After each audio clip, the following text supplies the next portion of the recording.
This episode of the SuperHypeGaming podcast is brought to you by the Yoda death sound from the LEGO Star Wars video game. Without this death sound, I would not be interested in video games at all today. So thank you to the LEGO Star Wars Yoda death sound. Welcome everybody. This is episode 12 of the SuperHypeGaming podcast. I am your host, Michael Flanagan. And we have kind of a stacked podcast today. I think this week and next week there's going to be definitely like a lot of news, especially next week with Sony's State of Play and the Game Awards. And then after that it's just going to be total fucking nothing until like January or some shit. But also like I know we're not supposed to talk about the sponsors. We're not supposed to talk about the sponsors on the podcast. But I do wonder like what Lego Baby Yoda's death sound would sound like. What does Lego Yoda's death sound like? I haven't actually watched The Mandalorian, so I don't know if Baby Yoda even makes any sounds.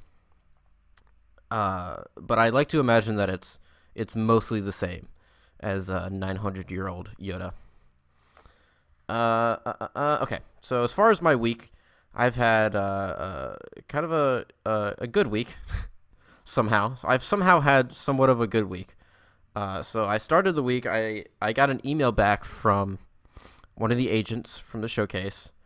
They emailed me back and set up an appointment with them in January, which is really exciting. I think once I get in the door, I can make some stuff happen, and there's interest in me, which is good. That's always a good thing. You want people to be interested in you. You want people to want you back, even though like I turned down the LA offer just because it was kind of too much money up front just to get out there, and I think I could do that on my own. But even though I turned them down, it's good to know that they wanted me. It's good to have that interest in me. So that's really good. I also streamed. I streamed this Friday and Saturday, as I do. And I streamed Scrat's Nutty Adventure. It's this random fucking Ice Age game that came out for no reason this year. This is not like an HD remaster. This is not some kind of PS2 remake. Ironically enough, there is a PlayStation 2 like Ice Age game that I played as a child. That was like a blockbuster. That was like peak blockbuster rental. That's like the ideal. Just this random fucking licensed video game were always just like my favorite blockbuster rentals.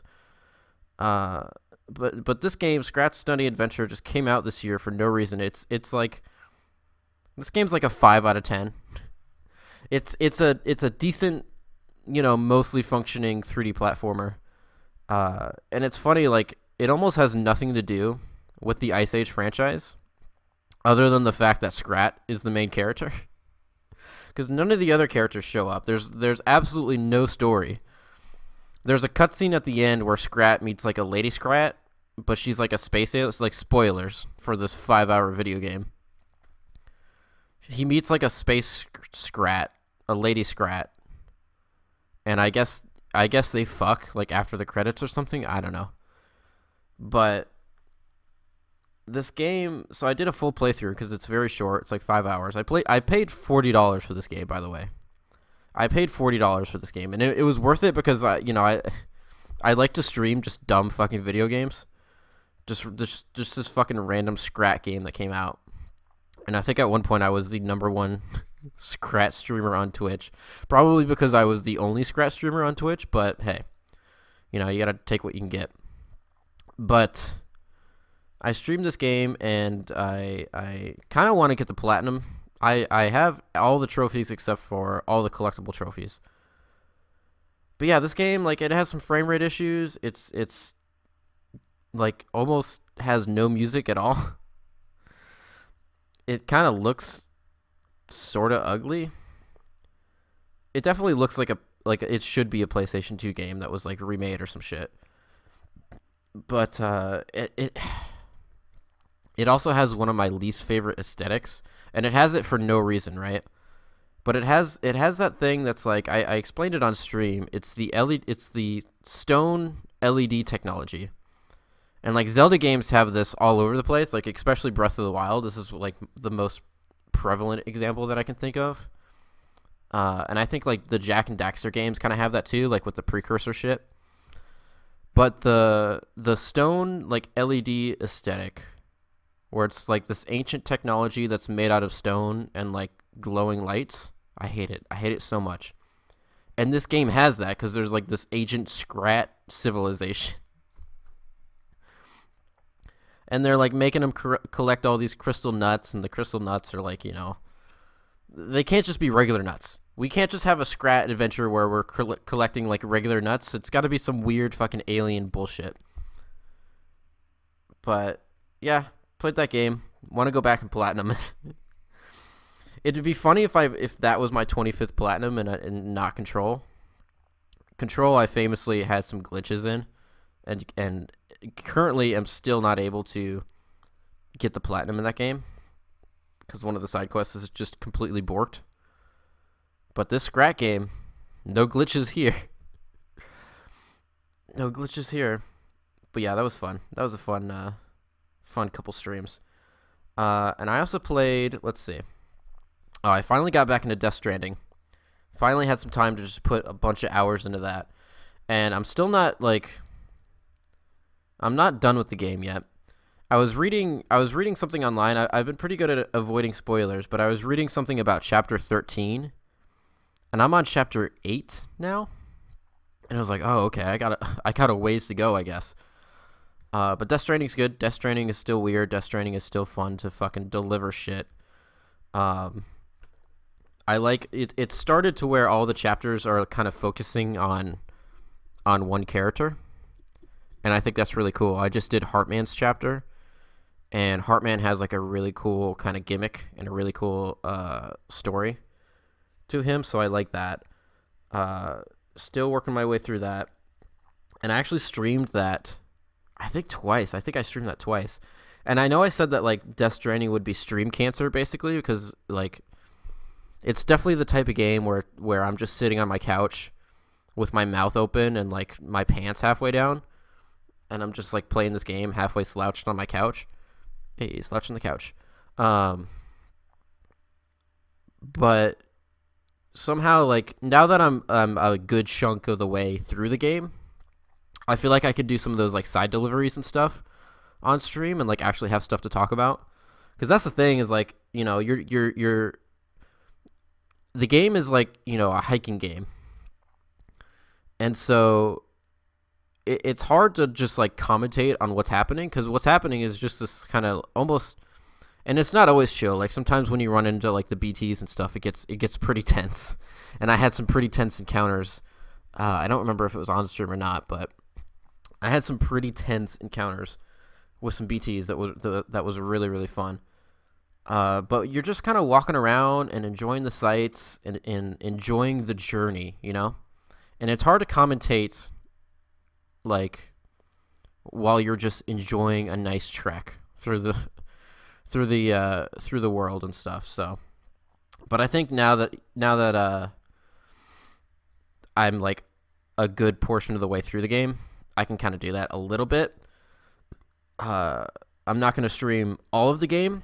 But I think like every once in a while I'll just kind of put a random Death Stranding stream on, and that's kind of fun. Oh, and I also played, let's see, last night for like 4 hours, I went back and I was playing some multiplayer in Star Wars Battlefront 2. And I know everyone's like sighing at me right now, but it's crazy. Like this game, if Battlefront 2, if EA's Battlefront 2 had launched in the state that it's in now, I think a lot of people would have really, really loved this game. Because I think the biggest issue with the game when it launched was definitely the loot boxes. And the loot boxes they've almost completely rectified because the original problem with the loot boxes was that, you would get these cards from the loot boxes, and the only way to get the cards was from a loot box. And the cards were upgrades for your character, for your whatever class you're using. And some of them were just like straight up damage upgrades, like do 10% more damage. And the only way you could get those cards was from a loot box, and it was completely random.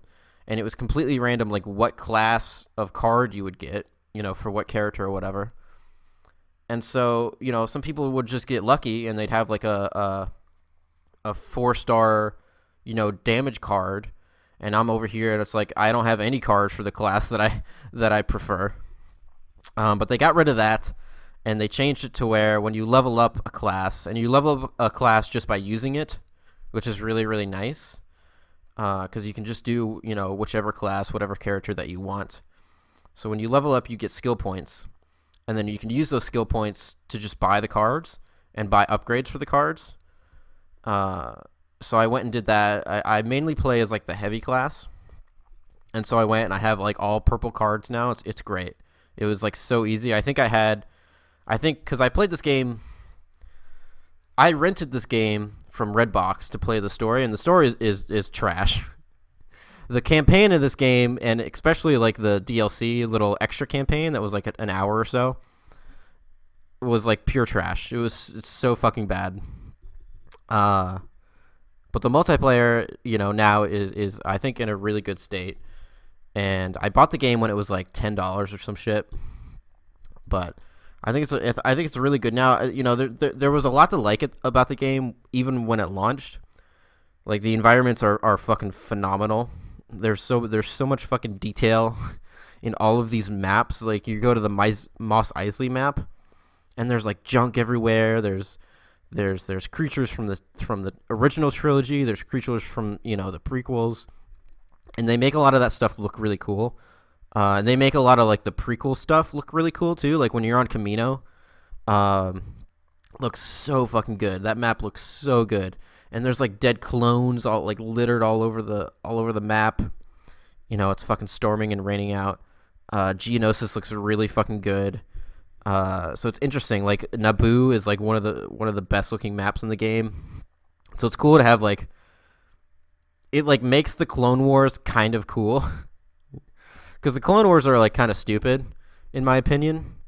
With the way that they've represented it in the movies and TV shows. I always had the idea, and like somebody's gonna steal this or some shit. George Lucas, should have stolen this years ago. I always had the idea. This is just a random fucking tangent, by the way. I always had the idea that the Clone Wars should have been like both sides using clones. So imagine like the Separatists, instead of using some dumb droid army, if they're also using clones. Because the problem right now is that like both sides are using like mass-produced soldiers. They're literally just printing them. And you think that would be an interesting, element of the story. And I think maybe in like the Clone Wars TV show they get into that or some shit. But in the movies, it's really not.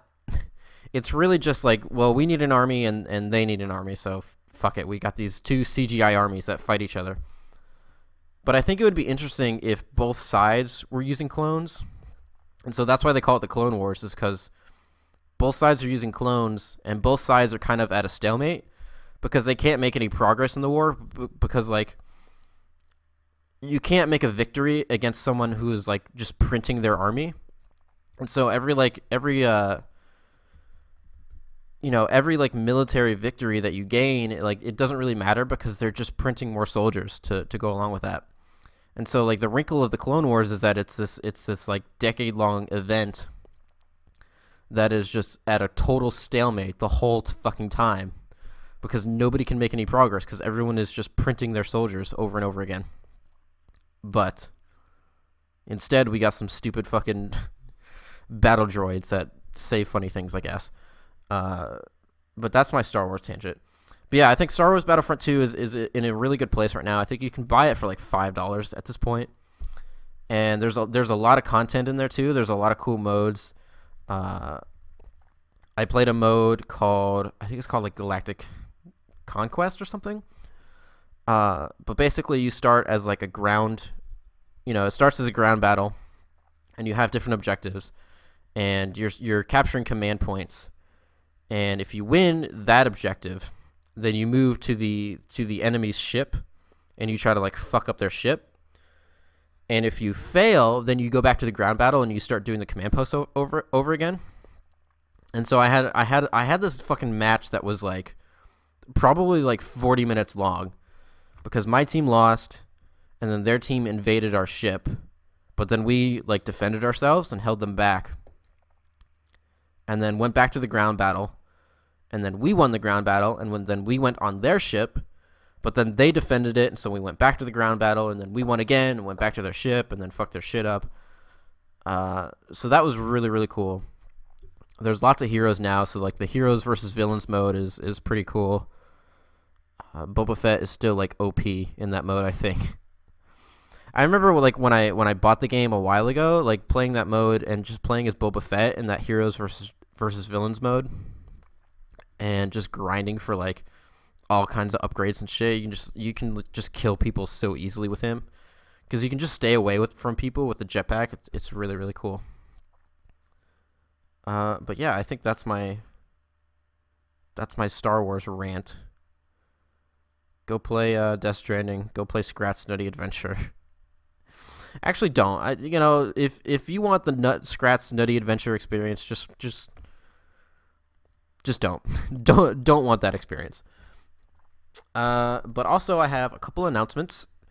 So this coming Thursday, is the Game Awards, Jeff Keighley's Game Awards, which since he's been doing it by himself, have been really, really good. He's doing a really, really good job with that show, and I think it improves every year over the last year, and last year's was really fucking good. So he said that there's going to be like, I think between 10 and 15 like new game announcements, which is fucking nuts. But I will be live streaming that. I will be live streaming my reactions to that solely because I want Dante to be announced for Smash at this Game Awards, and I think it probably won't happen, but it might.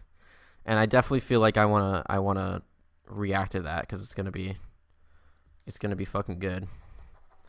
But I think there's gonna be some other cool shit there. So that'll be 8:30 p.m. Eastern time. I'll probably go on around 8:15 or so, and we'll get a little bit of pre-show. But yeah, that's that. Other predictions for the Game Awards.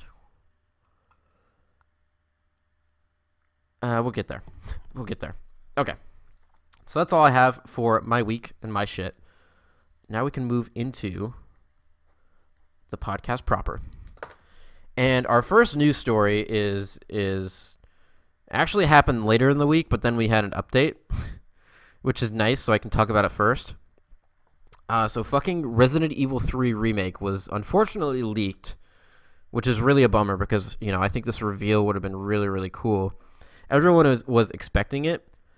During the lead up of Resident Evil 2 Remake, Capcom kind of like teased everybody's balls with the RE3 remake, kind of in the same vein as what they were doing with Resident Evil 2. And I think there were some rumors that like they were developing the game in tangent. What the fuck is... Okay, so I'm on this website. What is this? Express.co.uk. And it's the story about the Resident Evil 3 leak. But for some reason, embedded on this page is a video. And this video is called Monkey Steals and Eats Duckling at some fucking zoo. And I'm just like, this video is just auto-playing. And I'm watching this video, and it's like this fucking monkey that eats a duck. And now there's a video about a spider in someone's ear. What the fuck? All right. It's a terrible fucking website. Jesus. Fuck, where was I? Oh, so RE3 remake is to no one's surprise, is a real thing. But we got a leak. I think what the leak was that the page went up on like PlayStation, on the PlayStation Store, like accidentally, like some intern like just completely fucked up the release of that. So we have some like really like, I mean, they're high res images. They're not like, pictures of somebody's desktop. They're fucking high res promotional images. And we have mostly 3 of them. Or I think it's just 3. So we've got, or is it just 2?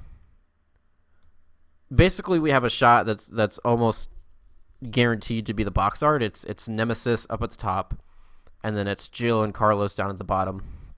And then we have another shot of Nemesis, and then we do have like one kind of like weird like cell phone shot of Jill and her model in the game. But this is really, really exciting. Resident Evil 2 remake is just a phenomenal fucking game. And, you know, with the way that they did Mr. X in that game, everyone is like, man, what is fucking Nemesis going to be like? And I think it's going to be crazy. It's like, you know, Mr. X like slow walks towards you and punches you, right? Whereas Nemesis fucking like sprints ass at you and shoots you with a rocket launcher. So it's going to get crazy. But I think notable here is kind of the quote-unquote redesigns of some of these characters. So we'll start with Nemesis. Nemesis mostly looks like Nemesis, so it's not, you know, too surprising. I think with the 2 images here, there's some things to like and there's some things not to like. I actually think Nemesis looked really fucking good in Marvel vs. Capcom Infinite, and I know a lot of characters looked like shit in that game, but I think Nemesis's character model in that game actually looked really, really good. And so here it's different. Instead of like the flesh tube that he has kind of around his shoulder, it looks like more of a kind of a metallic tube. And then he still has a couple staples in his head. Nemesis, of course, like OG Nemesis, basically looks like his fucking flesh is just like stapled on, and like it's like stapled to keep his fucking head from splitting apart. And this Nemesis has a couple staples. It looks like the staples are more to keep his head from like just oozing all over the place and like just being a saggy fucking flesh bag. And then he's got a nose. And the nose, like, I don't know. I feel like I get what they're going for with the nose. I feel like he's supposed to look like, you know, he's supposed to look kind of like Frankenstein's monster, and he's supposed to look like he's just made from someone else's like body parts that are just like stretched over whatever this weird bioweapon is. But it looks kind of strange. I feel like if they got rid of the nose, this design would look better. I don't know. It's like I can't decide if the nose is creepy or goofy. To me, it's just goofy. I'll make the decision. It's just a goofy nose. Because it's like it's a nose. It's like a regular dude's nose, but it's like canted. So it's like on his face, and it's like it looks like the lock. Like when you have like one of those locks on your doors, it looks like that, but it looks like it's like turned, you know? I don't know if that makes sense to anybody, but it looks like a fucking door lock nose, and it's a little goofy. I think he'll still be scary like in the game, because this image is like a close-up of his face, and in the game you're not gonna like be that close to Nemesis to just like look at his nose and stare at his nose. I mean, you're going to be running away from him most of the time. So I think it'll be fine in the game. It's just a little goofy when you're staring at it, I guess. And then Jill and Carlos, you know, obviously Carlos I think has the most radical redesign. I mean, his hair is completely different, which is good. I've only played RE3 I think once. It's weird because like RE3 is definitely considered just like not as good as RE2. Like, it's still a great game, but because it wasn't like as good as RE2, it was kind of like forgotten about almost. But yeah, I think Carlos's design is good. Carlos was kind of nothing in the original game, and he's got more of he's got bigger, poofier hair, and he's got some facial hair, which I guess is good. And he looks like a big beefy boy. And then Jill kind of has the same thing that Claire had when they first showed off Claire for RE2 Remake, where so we have like two different angles of Jill. One is from like it looks like the main key art for the box art, and then one is like a side view of what looks like a cutscene or something in the game. And from the side view, like from the cutscene, she looks pretty good. I think her model looks really, really good. On the box art kind of key art, she looks a little weird. And I think Claire had the same thing where like in some of the promotion materials, like from a certain angle, the character looked kind of strange, but then in the game it looked fine. Like it always looked fine in the game. And so I think that maybe this might be the same thing. Her design looks a little different. She looks less like she's getting off from a fucking date.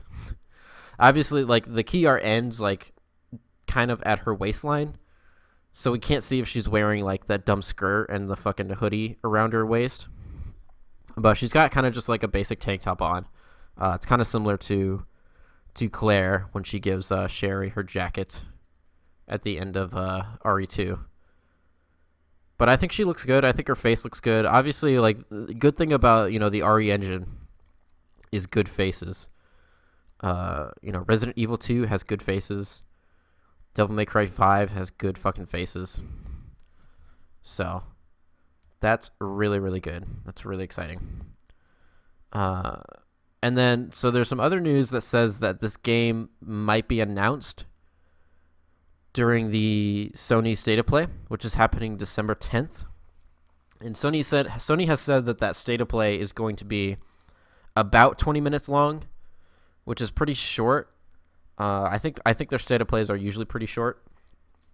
And I think they updated some information somewhere. I think on their YouTube page, like their YouTube playlist, they updated like their Ghost of Tsushima page. So I think that we'll probably get some Ghost of Tsushima there at that State of Play. Possibly like a release window or release date. That game has been completely quiet, by the way, since E3 2018. That game has not been shown or talked about at all. It's been just in the oven. And that game's been in the oven for a long time anyway. That game has been in the oven since, I guess technically since the DLC for Infamous Second Son, Infamous First Light. But those kind of came out around the same time. So Infamous Second Son and Infamous First Light. First Light was obviously not a full game, just kind of a DLC,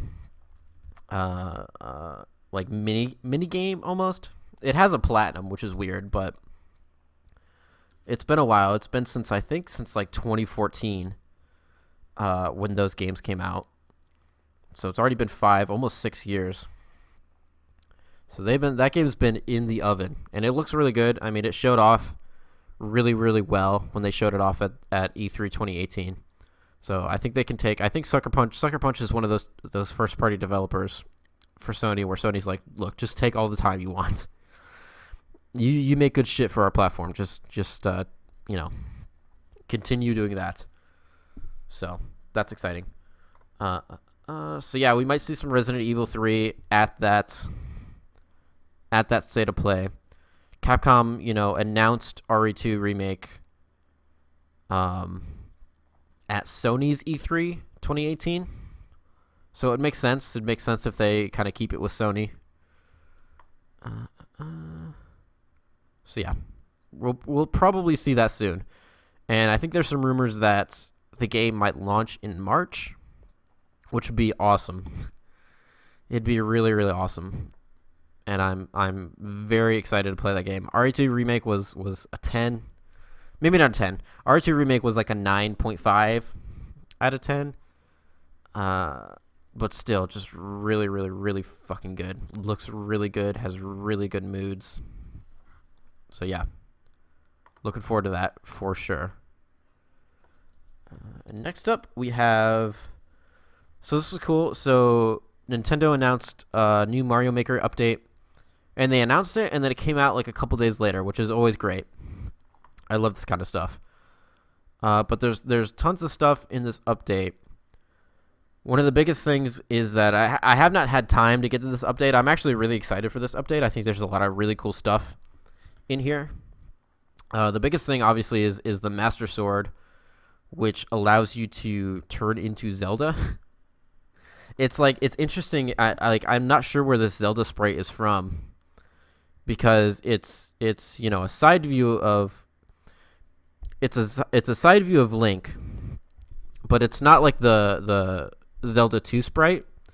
It's a side view of Link, as if it's the Link from the first Legend of Zelda game, but obviously that's like more top down.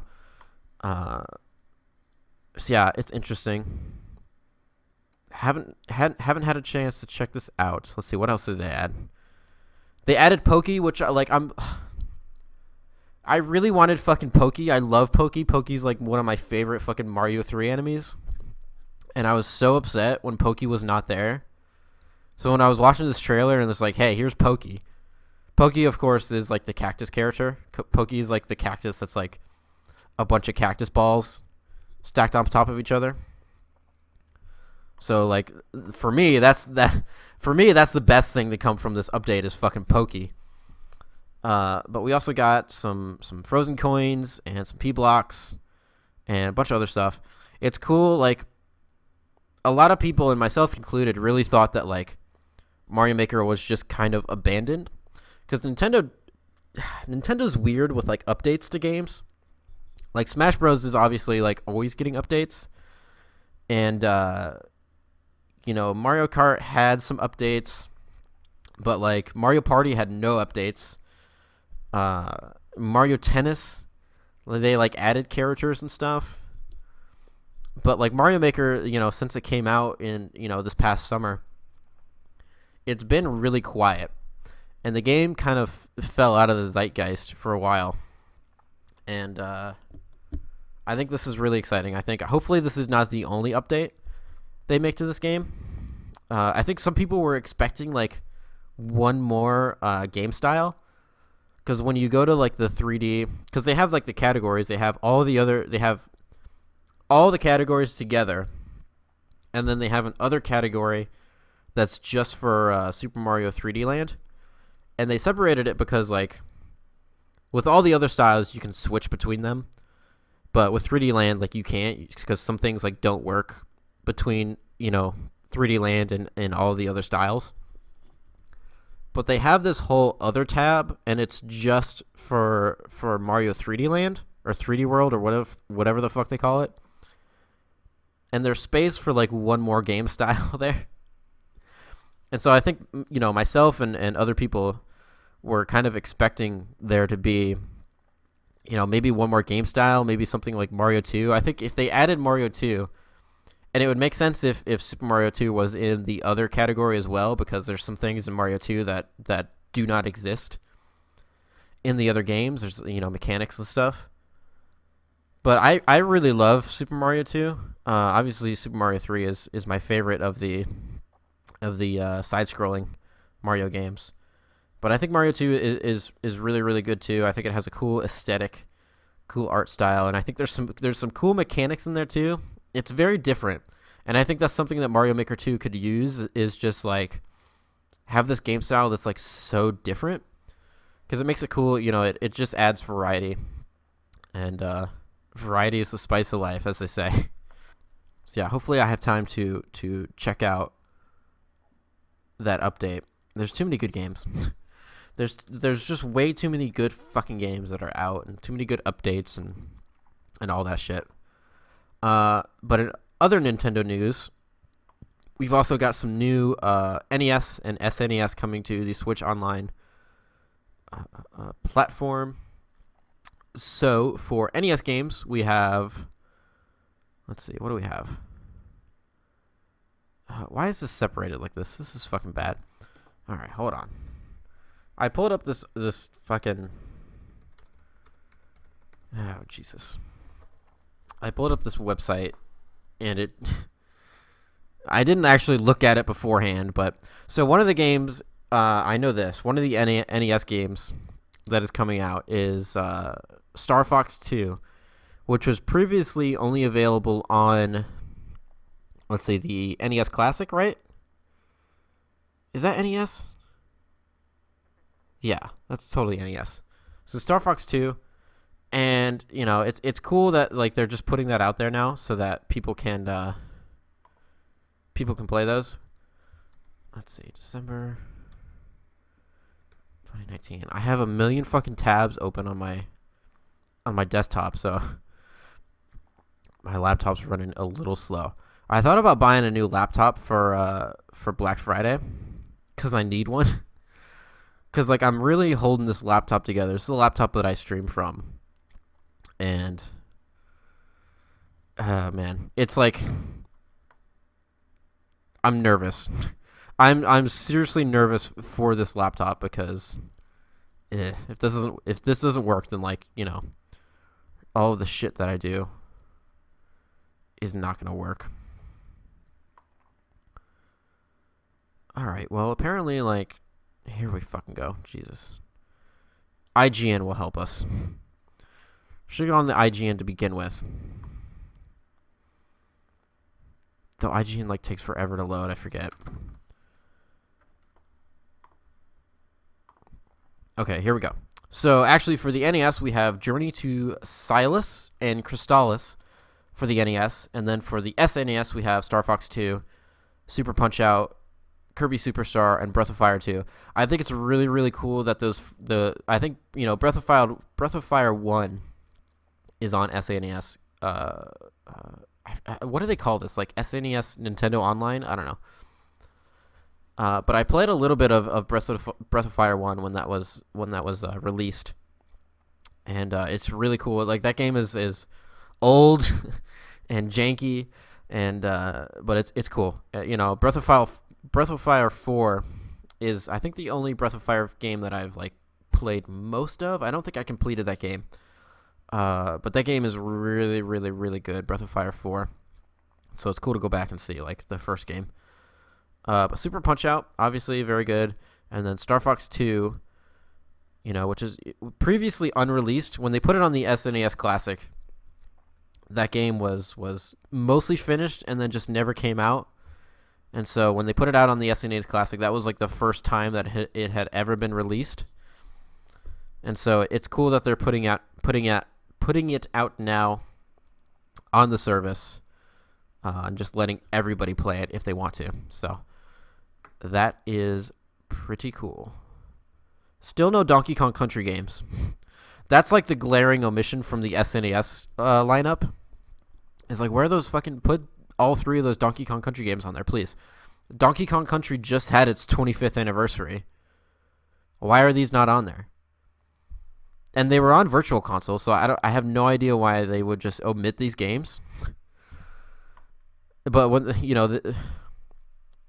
they put them out, they better put all three of those out. They better not just give me like one, especially because like the one that I want to play is 2. Donkey Kong Country 2 is a 10. So, fucking Bramble Branch is like one of the best video game songs that has ever been created. So Nintendo, please, give me those DKC games. Jesus. All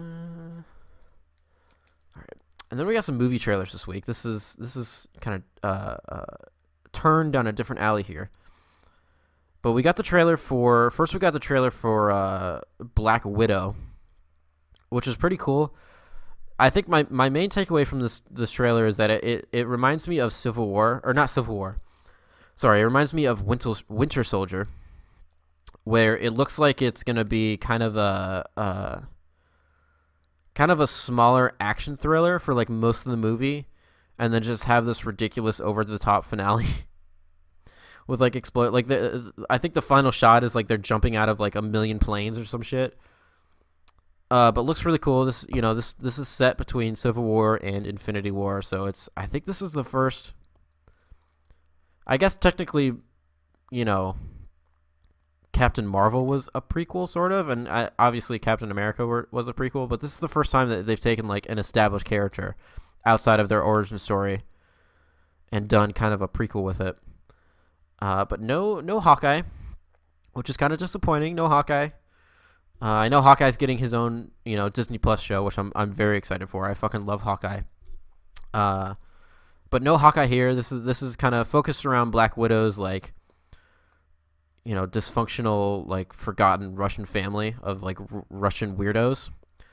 There's fucking like Red Guardian is in here, and he's played by David Harbour. And Red Guardian is basically Russian bootleg Captain America, and the suit looks really good. I think they really translated that suit really well. But it looks cool. I do enjoy. I think Scarlett Johansson has. I think I like her more in each movie that she's in as Black Widow. I really, really, really liked her in Endgame. She was like almost one of my favorite characters in Endgame. So it's cool. It's cool to see her back. It's cool to see her doing this little solo film, which has been like, I know Kevin Feige, however the fuck you say his name, has been wanting to do this movie forever, and like, I think it was Ike Perlmutter, or whatever the fuck that guy's name is.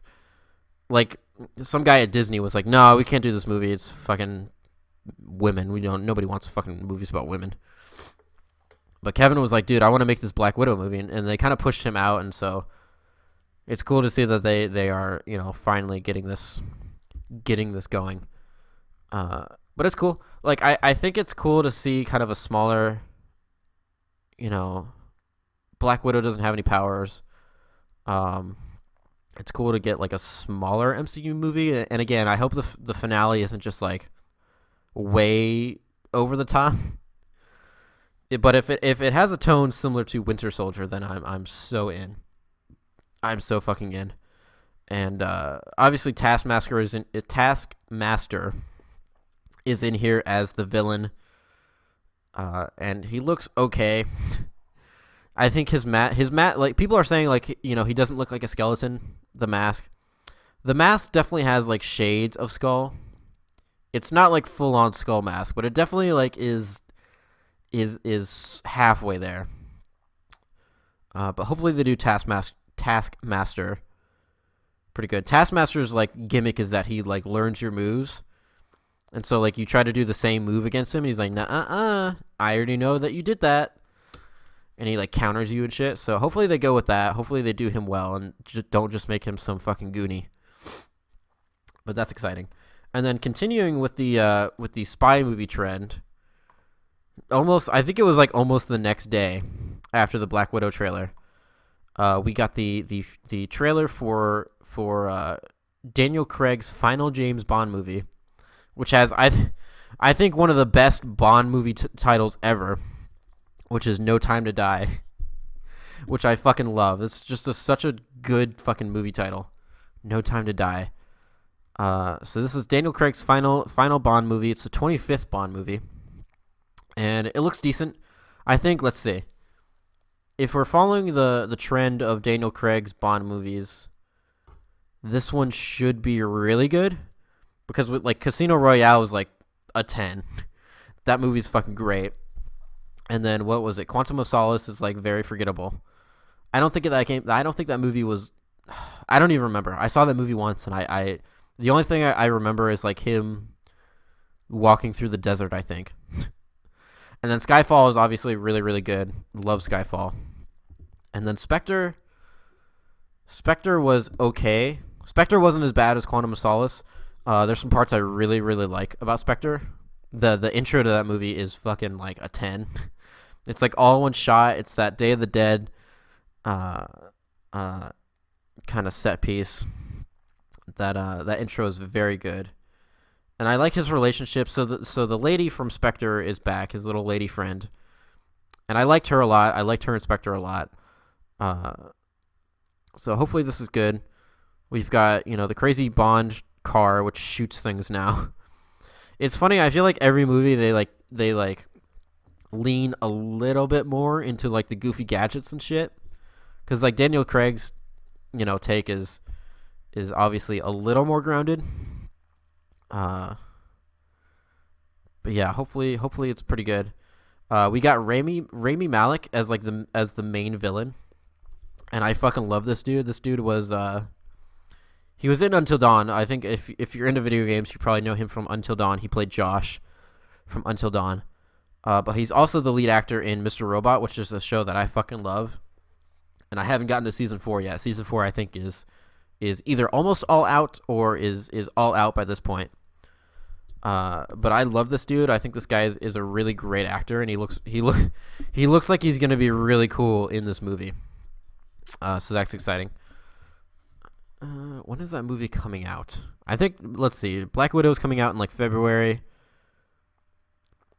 James Bond is coming out in April. James Bond, dude. I really like Daniel Craig's Bond. I think he's a good Bond. It'll be sad to see him go, but I know he's like sick of it, so it probably won't be too sad for him. Okay. And then after this, we have just a quick little news here, which is that P5 Royal, which is the re-release of Persona 5, with some new content and stuff.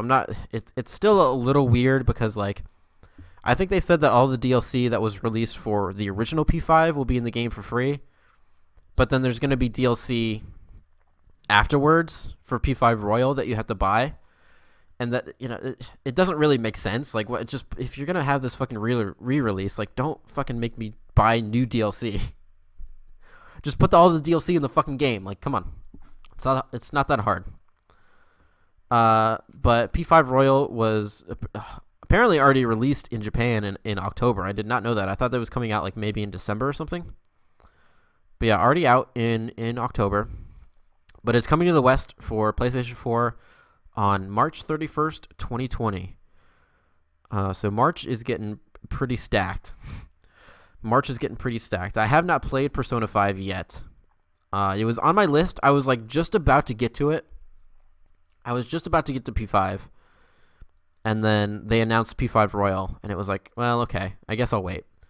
And I think I'm still going to wait because I'm like, this re-release is really weird to me because like, It's mostly the same game with like some new stuff, but they are changing some stuff. Like I think some of the menu music is different and stuff, and it's like, well, maybe it's some of that stuff is better in the original. It's like, which version do I play? This version has more content, but I don't know. But after P5 Royal comes out, I will get to 2020. I will get to Persona 5. I promise. I will not let 2020 end without me playing through Persona 5. And that's going to be a private playthrough. That's not going to be a stream playthrough. But I'm excited. There's also like Persona 5 Scramble, which is that Muso game, which apparently is a direct sequel to Persona 5, which is almost kind of disappointing to me. I mean, I guess it's good in the sense that like a lot of the Persona spin-offs are like this weird in between like dream sequence that's like technically canon, but the characters like completely forget about the whole, like the dancing games are like this. I think the Persona Q games are like this, where it all takes place like in a dream and the characters completely forget about it afterwards. And so Atlas is like, yeah, that's totally canon, but the characters get nothing from it, so it doesn't fucking matter. But the Muso game for Persona 5 is apparently a direct sequel, and it's going to be directly tied to that. Which is good in the sense that it's good to have, not just some dumb dream sequence game again. But I was hoping that, P5 Scramble would maybe feature like more Persona characters than just the P5 characters. Like basically I just want to play as Akihiko like in a 3D action game and punch shit. But we'll see. Maybe they'll do that and maybe they won't. I don't know. Muso games are notorious for having like a shit ton of characters. I'll bet we'll get some extra. Here's what I bet. I bet P5 Scramble will come out, and it'll be all Persona 5 characters. And then like 3 months later, they'll have some fucking DLC, and you'll have to pay like $10 for fucking Akihiko or some shit. Because Atlas does love weird DLC like that for their fucking games. But that's Persona 5 Royale. March 31st, 2020. And next we have a sad story for anyone who's a fan of the Valve Steam controller, which I meant to get my hands on one of these, like almost not even because I want a Steam controller to use, but just because like so Steam put out their Steam controller and it was kind of met with mixed reactions. And then a couple of months ago they were like, yeah, we're gonna stop production on this, and they put it on a fire sale for like $5.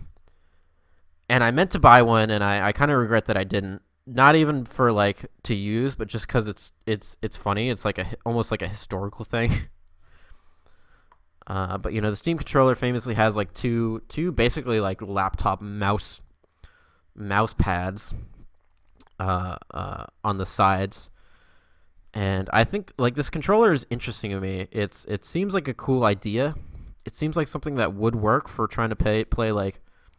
Because I think the game that I think that this would be useful for is like Civilization, where Civilization or like any kind of like maybe RTS game where you're just like clicking all over the place, and it doesn't really work. Like using an analog stick doesn't really work if you're into using controllers for stuff like that. But obviously, it didn't take off, and nobody just really gave a shit about the Steam controller, but they put it on sale for $5, and now it is completely gone, and no more Steam controllers will ever be made again. So yeah, I'm reading here like this all came. It was supposed to come with the Steam machines. I totally forgot about the fucking Steam machines. I remember the Steam controller, but I forgot that it was supposed to supplement the Steam machine, which almost never happened. I think they made like a couple or some shit, but that's rough. It's like a good idea, I think, but yeah, it didn't really pan out. So pour one out for your Steam controller. And next we have, so there's some rumors about Spider-Man 2. This is obviously related to the Spider-Man PS4 game that Insomniac made. But there's some rumors that Spider-Man 2 is not coming to PS5 at launch, but it will be a 2021 title, which is, I think, sooner than a lot of people maybe expected. But they have that engine created, they have the world created, they have the map, they have, I think, most of the assets that they would need to make from scratch are done now. So that is exciting. PS5 I think is going to have a really, really, really fucking phenomenal first 2 years. I think the first 2 years of PS5 are going to rival like the first 2 years of the Switch. So that alone is exciting, and I personally am really excited for the sequel to this game. I think this is like Spider-Man PS4 is like it does almost everything that I like about Spider-Man, and what in some ways it doesn't, but one of my favorite things about Spider-Man is that I think it's a key part of his character, and I think it's a key part that the MCU Spider-Man is lacking, actually. And it's the idea that like Spider-Man, Peter Parker being a good Spider-Man means being a shitty Peter Parker, and being a good Peter Parker means being a shitty Spider-Man. And so it's a sacrifice that Peter constantly has to make. And I think the game does a really, really, really good job of that. And it does a really good job of Peter almost has this personal relationship with a lot of his villains that is almost, tragic in a lot of ways. And I think the Raimi films did that. That's definitely why I like Spider-Man 2, the Raimi film is one of my favorite Spider-Man movies, if not probably my favorite Spider-Man movie. It's because I think it nails that aspect of because Spider-Man 2, like the Raimi film Spider-Man 2, is more of a character study than it is a Spider-Man movie in a way. And I like that about it. I like that it focuses on, the sacrifice that Peter has to make in order to be Spider-Man, and the things that he has to lose and miss out on. And, obviously that personal relationship that he has with his villains and stuff. So it's cool. I think Spider-Man PS5 is going to be hopefully even better than the original PS4 one. And the tease at the end of the game, I won't spoil it, but the tease at the end of Spider-Man PS4 is like, oh, it hits so hard. It's so fucking good. It is so good. Okay. And so the next story I have is pretty short, but it's really funny to me. So YouTube is having this whole mess again. I think YouTube has this mess like all the fucking time. But YouTube has some fucking dumb system with claims and claiming videos and all this shit. But so American McGee, who produced, I think, you might be familiar with like American McGee's Alice and Alice Madness Returns. They're kind of like fucked up. I have not played these games. I really want to play these games. I wish they would like remaster these games. Because they're like so my aesthetic.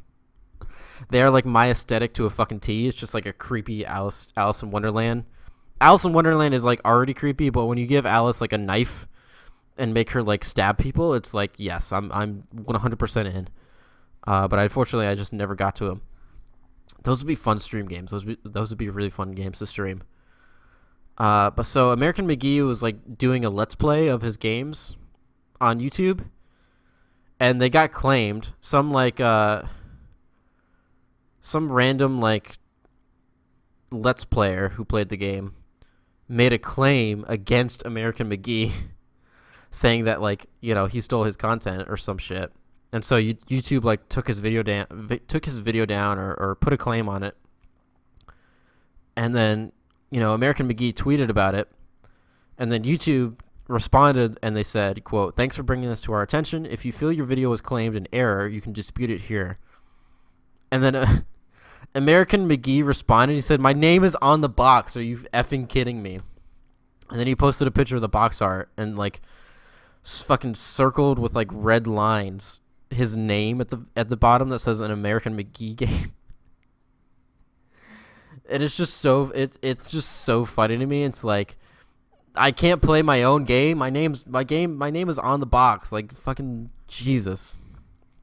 So not much to really say there. I'm not like super well versed in the whole YouTube mess and what's going on there, but the tweet is just funny. It's just a funny tweet to me. It's like all caps. My name is on the box. So poor American McGee. Poor guy. What else we got? I have one more story. This is our last story for today. And this is kind of a weird one. So there was posted on let's see, where is this posted? On Square Enix's YouTube page. They posted a trailer for the DLC for Kingdom Hearts 3 Remind, and then immediately removed it. Which is, like, again, another, like, instance of some fucking intern just fucking something up with the timing of releasing shit and making shit go live.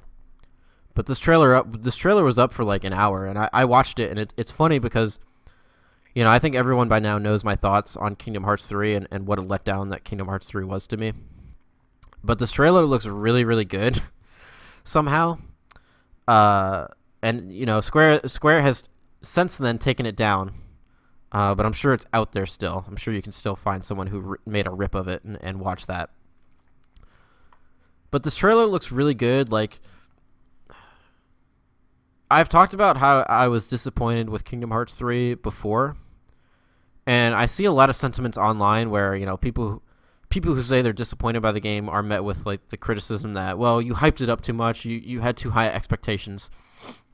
And for me, it's like my expectations for that game were actually pretty low based on like all of the trailers that they put out before the game's release, because I think it looked bad in a lot of the trailers. I think, obviously the story looked bad. And I have this weird thing with this game where like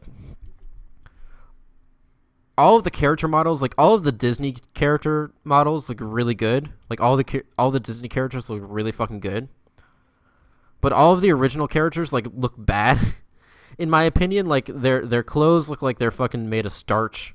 They look like they've been in the fucking. They look like they've been ironed like for 16 hours or some shit. They're like so starchy and so stiff. And their it's mainly the faces. Like it's weird because like all of the faces for the Disney characters look really well and animate really well. But then all the faces for like Sora and Riku and all of the original characters just looks bad. Like it doesn't look good. And like I actually played Kingdom Hearts 2 again recently, like a year and a half ago or some shit. And it's not nostalgia. Like that game is still really, really good. And, you know, after I played Kingdom Hearts 3, I'm like, is it just like my memory? Like, it can't be, right? And I was watching cutscenes from Kingdom Hearts 2. And obviously there's some bad cutscenes where like, you know, they have like 2 face models in the old Kingdom Hearts games. One is for like actual serious cutscenes and it's like actually a full face model, and then one is like a, you know, whatever face model that's like all flat and like lower detail. But a lot of the cutscenes, like those faces look way better and they express way better, and you know, their clothes. It's like their clothes don't look like they're fucking made of starch and they've been ironed for 100 hours. So I don't know, but anyways, the trailer for Remind, this DLC that is coming first to PS4. So it's coming to PS4 on January 23rd, and then it's coming to Xbox basically a month later on February 25th. And it had a bunch of stuff. I think one of the biggest things for this trailer is having all of the playable characters. So they showed off playing as like Kairi, and playing as Roxas, and as Aqua, and so that's really cool. They also showed off some Final Fantasy characters finally. So they showed off like Aerith and Leon and Yuffie. And they were all in Hollow Bastion, it looked like, or Radiant Garden, which is one of the other shames about Kingdom Hearts 3 is that, like, you know, Hollow Bastion / Radiant Garden is like one of the most important worlds in the previous games, and then all you get of that world is like in one cutscene where like fucking Riku and Mickey are just like bumblefucking around. You never actually go there. So hopefully we can go there, but I have doubts. I think Riku was there and he was talking to the Final Fantasy characters, which is interesting because I don't think he's ever talked to those characters beforehand. It's always been Sora, but I mean, sure. I guess if he wants to talk to them too, he can. But I have the feeling that we won't actually get to explore Hollow Bastion. It'll just be a cutscene again. And I have a feeling like a lot of the things they showed off looks really good. I think some of the story beats even look pretty good. Obviously, it's disappointing. Some of these story beats look like stuff that should have been in the game, and not in this DLC. And I don't know how much this DLC is going to cost, but you know, it is what it is, I guess. But I have the feeling that like a lot of these things are going to be kind of shallow. Like I hope it's not, but I definitely do get the feeling that like Aerith, Leon, and Yuffie will be there, but they'll be there for like one cutscene. You know, they'll be there for like 3 minutes or something, and then they'll go away. And it's like, yeah, you put them there, but you didn't really do much with them. And that's kind of a theme of Kingdom Hearts 3 is like all of these characters are here, but you didn't really do anything with them. And a lot of the like story beats that they teased and led up to kind of just happen exactly the way that you expect them to, and then end.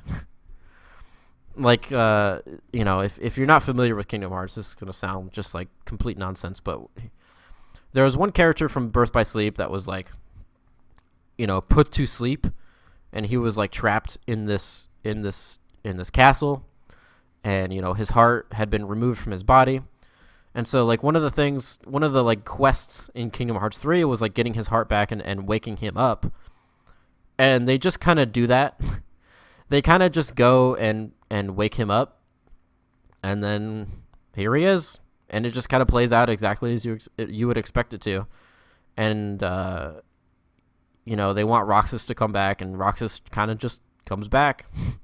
And he's there, and that's it. He doesn't really do anything. He just comes back, and the story just ends, exactly the way that you would expect it to. It's, kind of disappointing. But yeah, they also teased,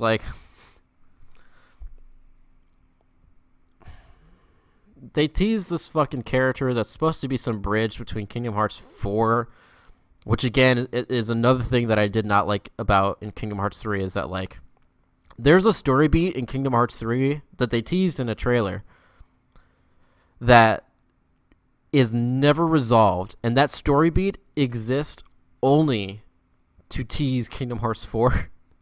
And it's you took forever. You took for fucking ever to make Kingdom Hearts 3.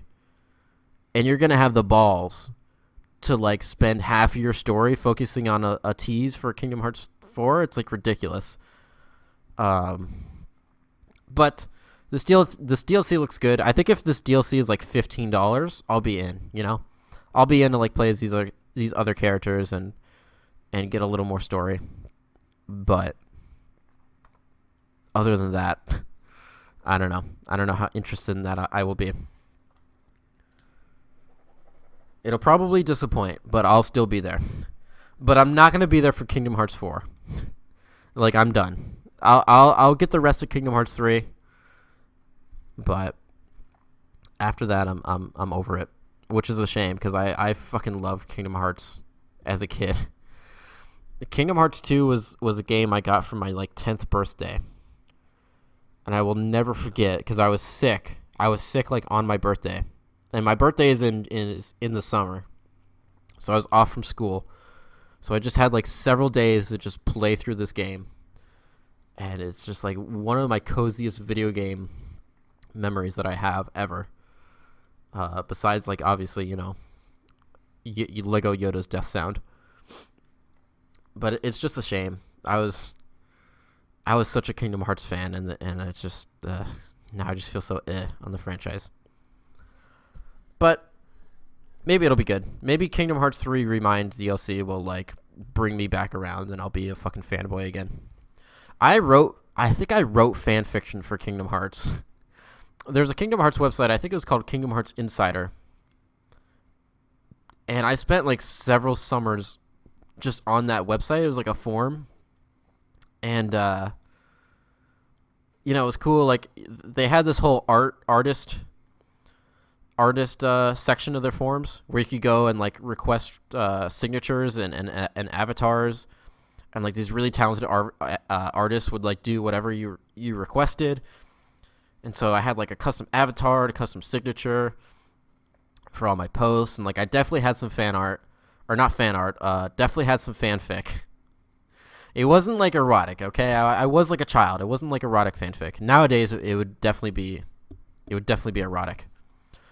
But I had some fanfic. I had, everyone was doing their theories. Everyone had their fan theories, and I had my own fan theories, and it was just a really good, cozy time. I really miss that time, and it's just something that sticks with me, and I still think about some of that stuff nowadays. But yep, that's it. That's all I have for the news stories. That's our podcast. We're going to begin to wrap it up now. But if you don't know, I am Michael Flanagan, and I mean, if you've listened to fucking an hour of this, hopefully you know that. But I am Michael Flanagan. I stream on Twitch at SuperHypeGaming, and I stream on Fridays and Saturdays. I'm not sure what I'm going to stream this Friday, Saturday, but I have some ideas. So we might go back to Scrat. We might go back to Scrat and grab that platinum. But what else? I also played for 10 minutes. I played Jedi Outcast. So what is it? Star Wars Jedi Knight 2 Jedi Outcast. It has 3 fucking names. And, this was re-released recently. And I thought everyone was saying, man, this game is really good. That game sucks. I played that game for like 20 minutes, and like it starts. I know later on you get like a lightsaber, but it starts as like, this is somehow a sequel to Star Wars Dark Forces with Kyle Katarn, and Dark Forces is obviously like basically Star Wars Doom. It's basically a Doom game, set in the Star Wars universe. And so I'm trying to remember. I think it was Jedi Dark Forces or Star Wars Dark Forces, and then Dark Forces 2 Jedi Knight, and then Jedi Knight 2 Jedi Outcasts. Like, it's fucking ridiculous. But yeah, it starts as like, it's very similar to Dark Forces, where it's, first person shooter. It's very similar to Doom, and it just wasn't good. The shooting was so bad. It was like almost impossible to fucking hit anything. And it just like, bad checkpoints, and so I gave up on that. I thought that was going to be my stream game for the next, a week or so, but no, I deleted that. I think I deleted that live on stream. So I'm not sure what I'm going to play next week. Probably some more Scrat. Some more Scrat and maybe some Death Stranding. But yeah, look forward to that. And then I say this every single week because I truly believe it. But my Twitter account is the best content that I put out. My Twitter account is at SuperHypeGaming. Go follow me there, please. I definitely want more Twitter followers. Don't follow me on Twitch. Follow me on Twitter instead. And then what else? I'm always so this Thursday. This Thursday I will be live streaming the reactions to the Game Awards. Crossing my fingers for some Dante in Smash. Crossing my fingers for maybe some Virgil DLC. That would be really, really, really fucking exciting. I would probably take my dick out and masturbate live on stream if that happened. So look forward to that. So we're going to wrap up the podcast. Now, since I don't have a guest, since it's just me, that means that I unfortunately automatically fail SAT prep. So we are going to end the podcast with myself, reading a random hokey video game line. And again, I pull all of these lines from randomvgquotes.com. They're all completely random. I have no idea what they're going to be beforehand. I have no idea what game franchise they're from. It's all completely random. So thank you for listening. Thank you for listening to this episode of the Super Hype Gaming Podcast. And without further ado, here is our random quote. It'll be fun to fight with the Prince of Darkness. If my father did it, I should be able to do it too.